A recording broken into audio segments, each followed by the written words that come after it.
خلينا نقرأ مقالة 10 things emotionally intelligent people do not do.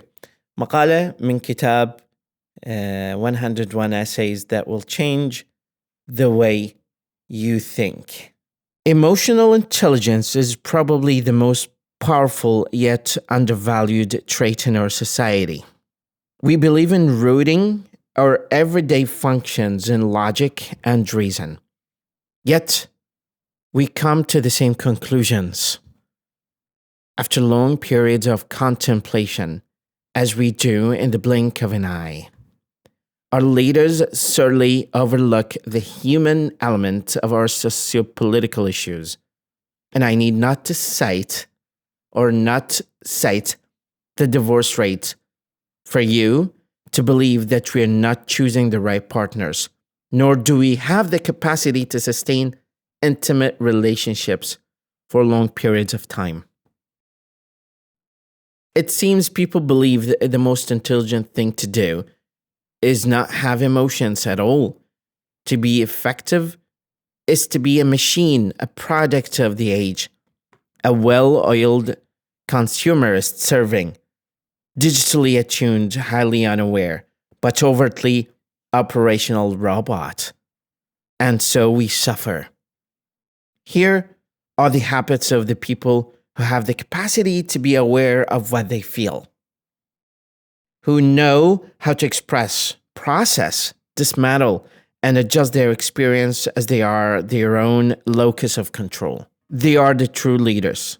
They're living most whole and genuine lives, and it is from them we should be taking a cue.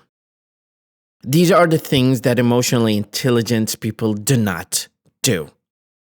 They don't assume that the way they think and feel about a situation is the way it is reality, nor how it will turn out in the end. They recognize their emotions are responses, not accurate gauges of what's going on. They accept those responses may have to do with their own issues rather than the objective situation at hand. Their emotional base points are not external. Their emotions are in somebody else's doing, and therefore somebody else's problems to resolve. Understanding that they are the ultimate cause of what they experience keeps them out of falling into the trap of indignant passivity, where one believes that as the universe has done wrong, the universe will ultimately have to correct it. They don't assume to know what it is that will make them truly happy, being that our only frame of reference at any given time is what's happened in the past. We actually have no means to determine what would make us truly happy, as opposed to just feeling saved from whatever we disliked about our past experiences. In understanding this, they open themselves up to any experience that their life evolves toward, knowing they're equal parts good and bad in anything.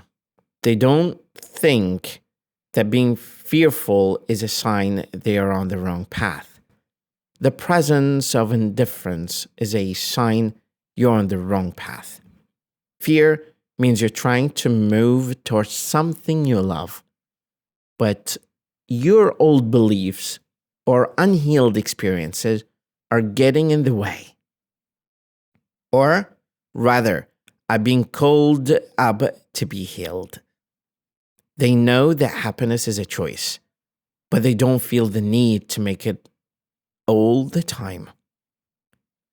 They're not stuck in the illusion that happiness is a sustained state of joy. They allow themselves time to process everything they're experiencing. They allow themselves to exist in their natural state. In that non-resistance, they find contentment. They don't allow their thoughts to be chosen for them. They recognize that through social conditioning and the eternal human monkey mind, they can often be swayed by thoughts, beliefs, and mindsets that were never theirs in the first place. To combat this, they take inventory of their beliefs, reflect on their origins, and decide whether or not that a frame of reference truly serves them. Now, a human being is probably something like a social imitator of the frameworks he sees in life. They recognize that infallible composure is not emotional intelligence. They don't withhold their feelings or try to temper them so just as to render them almost gone. They do, however, have the capacity to withhold their emotional response until they are in the environment wherein it would be appropriate to express how they are feeling. They don't suppress it. They manage it effectively. They know that a feeling will not kill them. They've developed enough stamina and awareness to know that all things, even the worst, are transitory. They don't just become close friends with anyone. They recognize true trust and intimacy are something you build and something you want to be discerned with whom you share. But they're not guarded or closed, as they're simply mindful and aware of who they allow into their lives and hearts. They're kind to all, but truly open to few. They don't confuse a bad feeling for a bad life.